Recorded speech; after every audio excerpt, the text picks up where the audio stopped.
Podcast Literatura e Narrativas. Palavras ganham voz e histórias constroem pontes.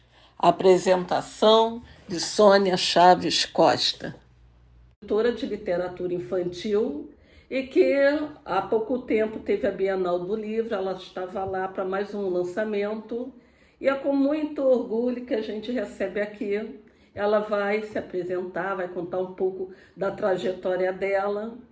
E eu começo já com uma questão, dona Elisa. Primeiro a senhora se apresenta e depois a gente vai conversar sobre esse seu gosto pela literatura, o seu interesse em escrever e vamos por aí adiante, tá bom? Então, dona Elisa. Bom, ela falou Dona Elisa, embora eu prefira Elisa, porque fica assim um pouco mais leve, né? O Dona dá um tom mais assim, pesado. Não pesado, verdade, quer dizer, verdade. Mais sério. Verdade, eu até antes da gravação falei com ela, mas acabou saindo Dona Elisa, mas uma pessoa super jovem, ativa, é Elisa mesmo. E aí, para falar de mim, eu vou falar bem rápido, porque se eu for falar realmente as coisas, eu vou ficar aqui a noite inteira, o dia inteiro. Mas, para começar, meu nome é Elisa Evangelista e eu tenho como formação acadêmica Direito, mas eu me aposentei. E depois que eu me aposentei, eu resolvi incrementar mais coisas na minha vida. Foi quando eu parti para fazer o curso pós-graduação de filosofia clínica. Terminei filosofia clínica, fui fazer pós-graduação de arte-terapia. Mas nesse vai e vem, eu acabei fazendo também curso de naturopatia e fui ser terapeuta holística. Nossa, que legal. Fiz também constelação familiar, sou consteladora familiar e atualmente eu estou fazendo a faculdade de psicologia. Vou agora em agosto para o sexto não, desculpa. Eu vou para o quinto período. Estou querendo adiantar, né? Porque eu sou meio acelerada. Vou fazer o quinto período de psicologia. E aí estou hoje aqui com a amiga da minha filha para mostrar um pouco das coisas que eu faço. Foi o seu interesse para criança, escrever para criança? Olha, Sônia, escrever para criança, para mim, foi muito tranquilo, porque o que eu precisava mesmo era tempo. Porque trabalhava, tinha filho, né? Criar duas filhas gêmeas, trabalhando fora, estudando, cuidando de casa, marido, realmente é uma rotina um pouco exaustiva. Mas eu sempre gostei de inventar histórias. Eu não escrevia, eu inventava, era tudo no improviso, mas eu sempre tive uma certa facilidade de escrever. Só que eu escrevia e depois ia fazer arrumação nas gavetas, jogava fora. Aí um dia eu resolvi fazer a minha biografia. Só que a minha biografia, ela ficou um pouco pesada, porque a minha vida é muito cheia de detalhes. Aí, no meio já assim, umas 20 páginas escritas, eu achei que eu devia dar assim, uma paradinha para ver qual era o segmento que eu queria realmente dar. E aí me veio essa coisa assim, enquanto eu descanso a minha mente da minha biografia, eu vou fazer literatura infantil. E aí veio assim, essa ideia de mexer com o meio ambiente, porque eu sou uma pessoa do interior, vamos dizer, interior roça mesmo, não é interior, as cidadezinhas. Eu sou de um local que na época que eu nasci, chamava São José da Pedra Menina. E as coisas depois que eu saí foram acontecendo de uma certa forma que hoje esse mesmo local ele é conhecido como Arraial de São Raimundo. Mas é aqui no estado do Rio? Não, é Minas. Ah, É é lá mineiro.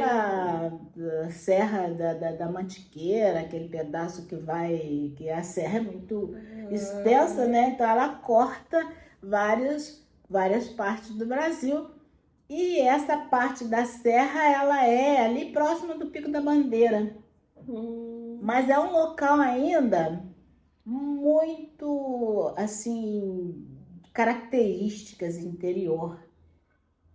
A Imagino. modernidade chegou lá, chegou de uma forma assim que só fez diferença mesmo na forma de plantação. Você veio para Porque cá, para o Rio, quantos anos? Você tinha que eu idade? cheguei no Rio de Janeiro, eu já estava próximo de fazer 15 anos. Ah, veio Mas adolescente. antes de eu vir para o Rio, eu já tinha saído dessa área aí. Ah, Eu já estava, já tinha corrido algumas cidadezinhas pequenininhas de Minas Gerais mesmo, Maio-mirim, Espera Feliz, e tomar esse passo na literatura infantil que eu escolhi começar pelo meio ambiente, porque eu, em sendo criança, que tomava banho de rio, tomava chuva, andava no barro e tinha uma vida totalmente livre, eu contato com a achei natureza. que essa coisa ficou muito internalizada em mim. E é uma coisa que eu não percebi desde que eu cheguei aqui nas crianças de cidade. Porque criança de cidade é muito limitada. Ela tem lugar certo para ir, ela tem umas regras que na época onde eu nasci não tinha. A minha mãe, a gente acordava de manhã, abria a porta, era a natureza, era o rio do lado, era um morro do outro, onde a gente subia naquelas coisas de coco, colocava lá em cima e descia lá Olha, embaixo, que descia de riqueza, morro né? abaixo. E era uma liberdade que hoje as crianças não têm. E essa coisa ficou dentro de mim. Gente, criança tem que ser livre, criança tem que brincar, criança tem que ter contato com a natureza. Tá aí algo que a Elisa está falando aqui e que é o que a gente, enquanto da área da educação, sempre conversa, né? Digamos que é a nossa bandeira. Essa liberdade, esse momento que a criança tem de estar convivendo mais com um espaço que propicie a trabalhar vários sentidos. Minha bisavó e minha mãe nunca ficou falando assim, olha, não atravessa o rio, olha, não sobe aquela montanha, olha, não faça isso, não faça aquilo. A gente foi criado meio que ali, junto dos bichos mesmo, entendeu? E a gente saía para fazer armadilhas, para pegar passarinho, aquelas coisas todas. Que legal, E né? isso ficou assim, muito forte em mim, esse contato mesmo com a natureza, pé no chão, subir em galho de árvore, cair, sujar. A criança que não viveu os movimentos de poder brincar, de poder inventar, a criança que vê tudo pronto, é claro que ela não vai deixar de ser inteligente, né?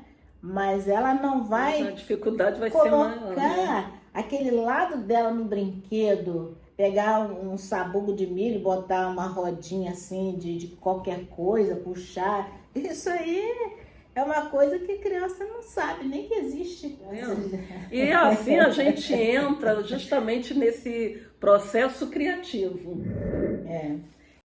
Livro O Mundo do Indiozinho Tupinacã.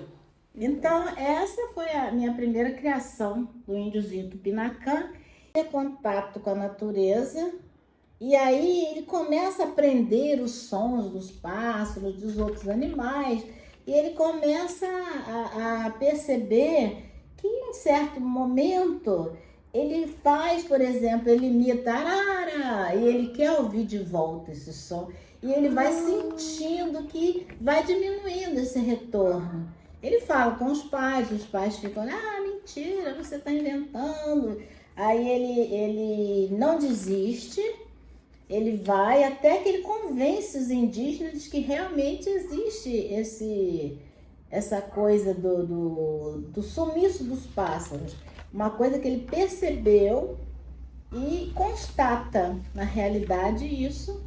Quer dizer, aqui na narrativa, o índio que tem a criança e tem a família dele. Ele percebe, aí seria até um conflito que você colocou para ir narrando a história, né? As crianças, geralmente, quando conta as coisas, os pais de pronto não acreditam, né? Então, quando ele percebe aqui que os animais estão sendo tirados, ele vai, chora, e chega e reclama, fala com os pais.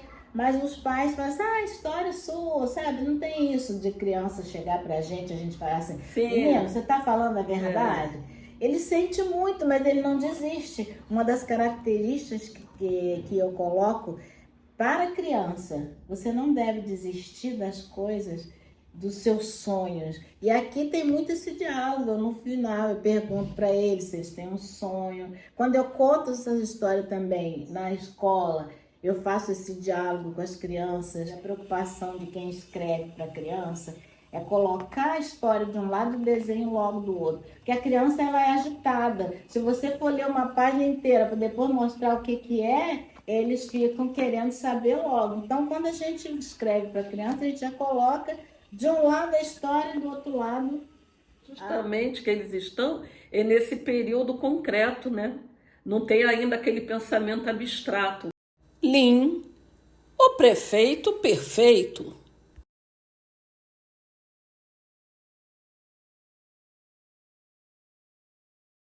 E aqui, por exemplo, ele é uma criança. Ele é uma criança. E ele adora ir para a praça. Mas todas as vezes que ele vai para a praça, olha o que ele encontra. Ele pisa em cocô de animais. Aí ele fica muito preocupado com isso e fica falando, reclamando muito com o avô. Aí o avô fala para ele assim, ele tem pesadelo, cai da cama de noite achando que está pisando nas coisas. E o avô fala assim, você tem que ser prefeito. Quando você crescer, para você resolver, para de reclamar. Você então tem que ser prefeito para você cuidar da cidade. E ele compra a ideia. O avô deixa livre. Isso é uma das coisas que eu trabalho muito, é de deixar a criança criar.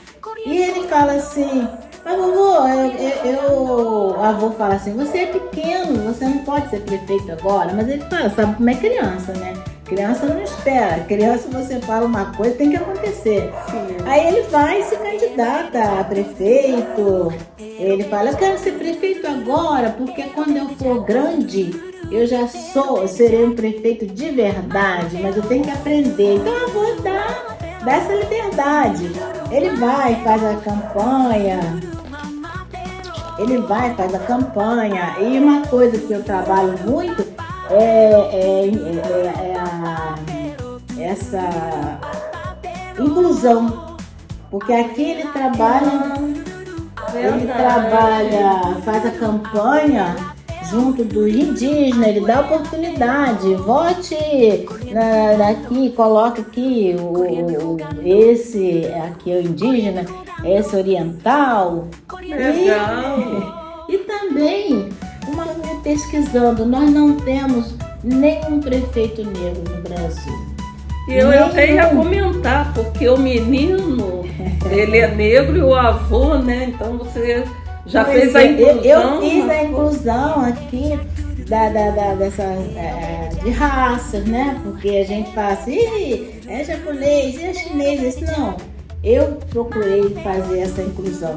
Primeiro, o branco, prefeito, o asiático, o indígena, o povo originário.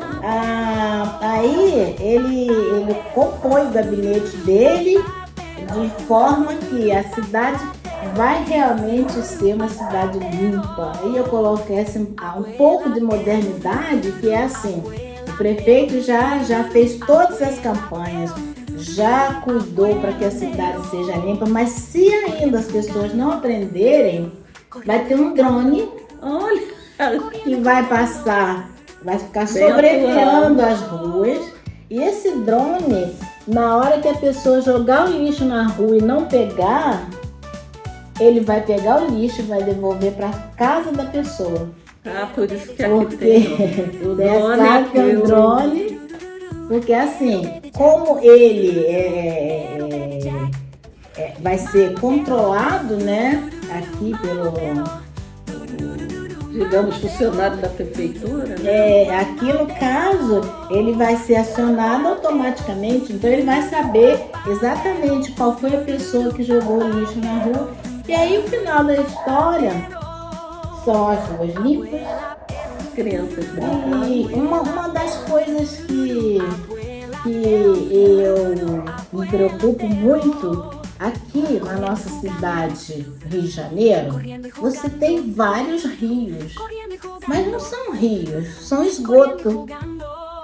Porque esses rios, os esgotos vão para dentro dele. E aí vai ter aqui no caso, vai ter a estação de tratamento. Proposta, então, de uma maneira lúdica, né, usando aí uma criança como personagem, a Elisa criou essa narrativa, essa história, com o seu conflito, que depois o professor, sem preocupação de dar aula, de uma maneira didática, mas depois numa interação, pode conversar sobre várias questões aí. Então a gente viu que tem a da inclusão, a questão das raças, a questão do avô, né, que é do mais velho, ensinando ao mais novo, e também das iniciativas de uma criança, que está na fala de uma criança, e que nós, adultos, poderemos repensar até também as nossas atitudes. E de uma forma lúdica, né? Uma história com o seu enredo, sua ilustração, mas tendo aí vários questionamentos, várias questões para ir conversar com a criança, que vai ser esse adulto de amanhã, que vai poder ter mais bom senso. Livro Lunática e Solzinho. Lunática e Solzinho também é dentro da mesma temática. O que acontece? O que eu chamo a atenção aqui é que as pessoas, elas estão brigando por tudo, por nada. Então elas falam muito, fazem muita confusão, todo mundo quer mandar e tal. E a Lua e o Sol, percebendo isso, acharam também uma chance de querer se impor. Aí o que eles fazem? Percebendo tudo isso, o Sol, quando chega aqui, assim, o dia dele, né? O Sol, toda criança sabe que o Sol é de dia e a Lua é de noite. Então, o próprio sistema tem uma regra. E o que acontece? Quando o Sol sai e chega a hora dele voltar, ele não volta. Ele quer ficar, mas já que todo mundo manda, todo mundo faz o que quer, eu também quero ficar aqui. Aí ele fica. Só que quando ele fica, ele causa um problema sério, né? Porque as crianças, os adultos, perdem a noção de hora de dormir, as pessoas começam a brincar demais, desce. A Lua, quando viu também que o Sol não deixava a Lua aparecer. Na hora da Lua chegar, ele ficava, ele insistia em ficar ali no céu. E a ilustração até muda, né? Para dar a Lua aqui pequenininha, querendo sair para a hora dela. Mas o Sol fala, eu vou ficar.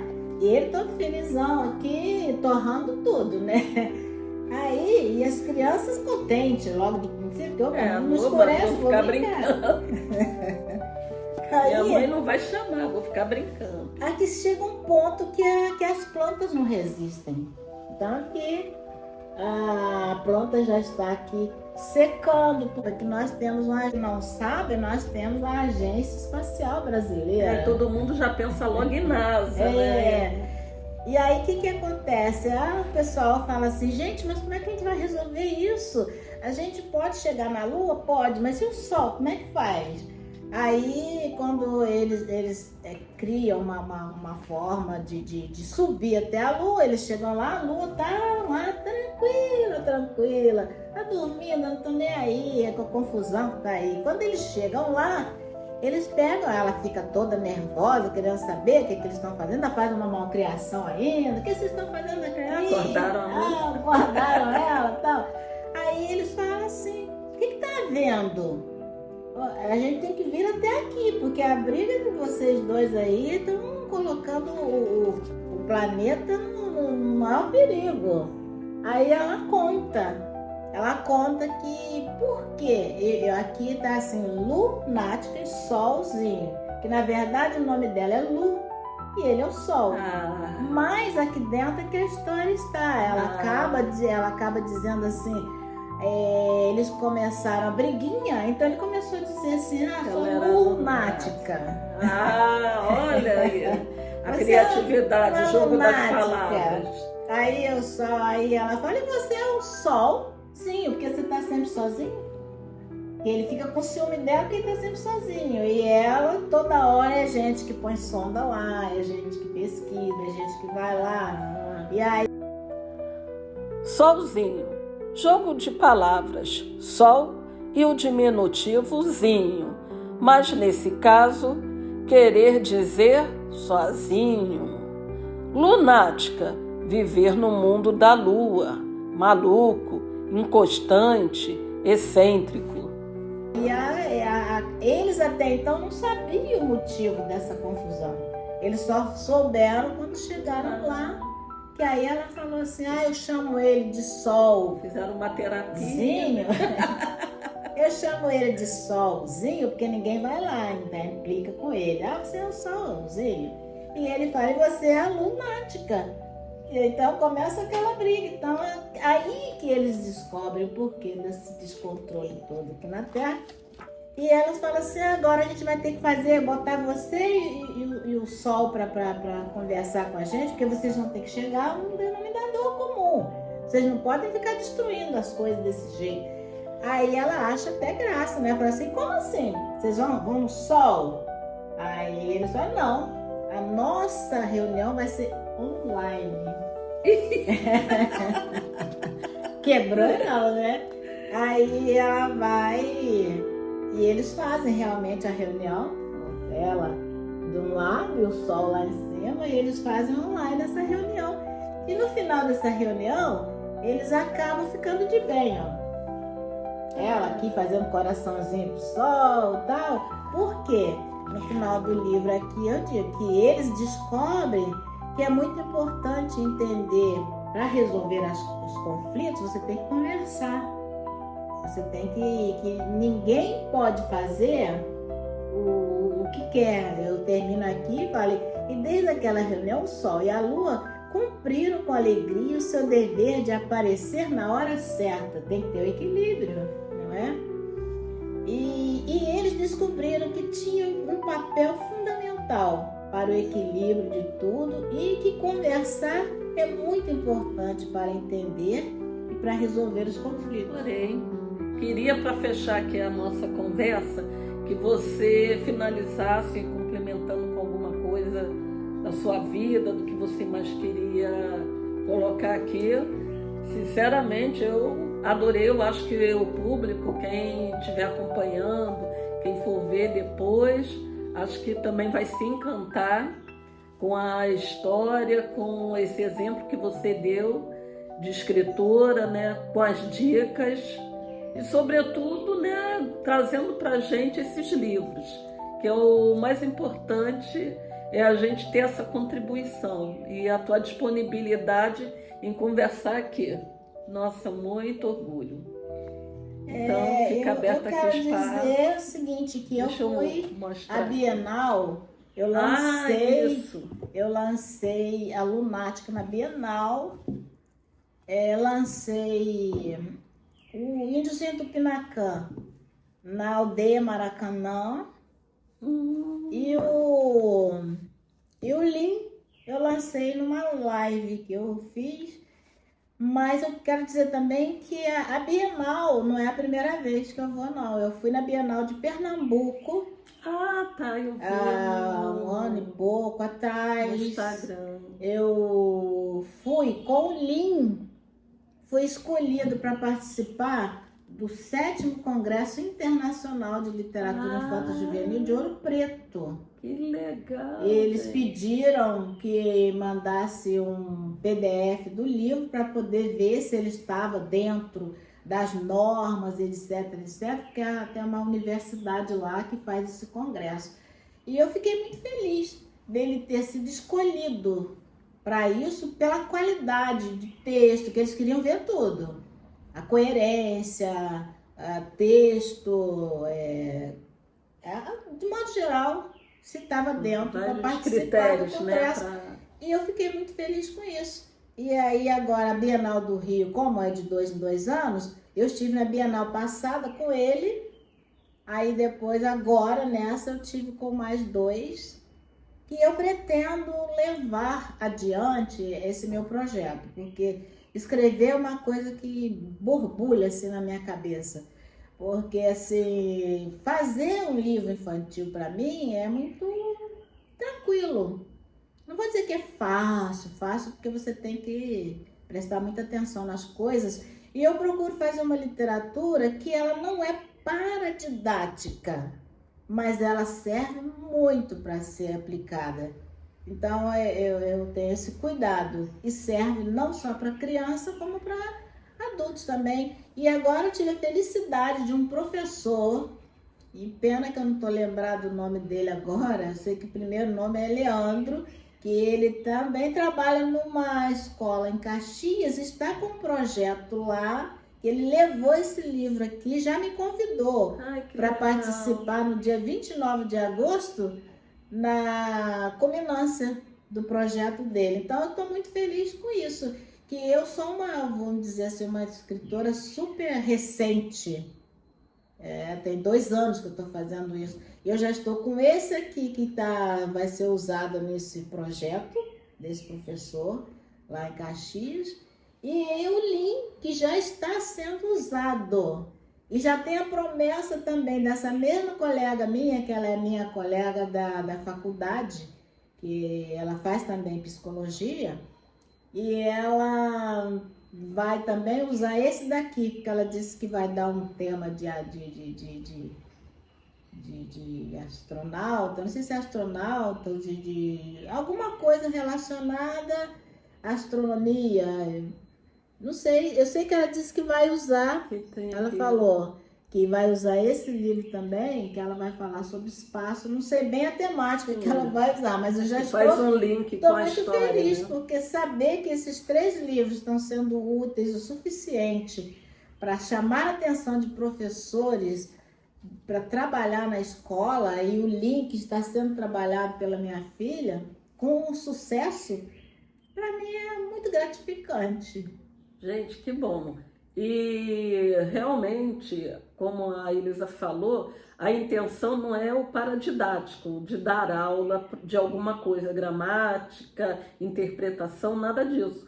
Mas, sim, o professor e também aquele interessado aproveitar essa brincadeira com as palavras, essa imaginação, essa criatividade para conversar sobre vários assuntos. Aqui a gente faz uma viagem literária, mas conversando sobre as questões humanas, né? A questão do ambiente, a questão da inclusão, da modernidade, do uso da tecnologia, isso tudo de uma forma lúdica. Então a preocupação não é passar algum ensinamento, mas sim, através da criatividade, a gente conversar sobre vários assuntos. E através disso a gente facilita o conhecimento, porque a gente sabe que a escola ela não tem tempo de trabalhar sobre tudo, mas numa leitura do livro, olha quantas coisas a gente pode conversar. Só nessa daqui do Lin, a gente pode conversar sobre a questão da raça, da inclusão, da questão do negro, do asiático, do povo originário, a questão da tecnologia através do uso do drone, do card, né? Da coleta card, Coleta para card. tirar o lixo. Então, olha quantos conhecimentos. A gente não precisa de uma aula específica desse assunto, mas com o livro a gente viaja por vários temas. E são temas atemporais, né? Porque Sim. tudo isso que está aqui, enquanto existir humanidade, vai ser um assunto.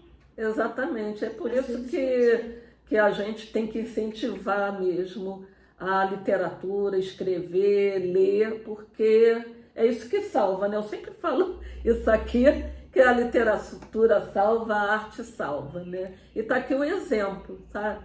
Então, esses 3 livros aqui, depois eu vou conversar com a Elisa, eu vou escolher para uma escola, como eu sempre faço.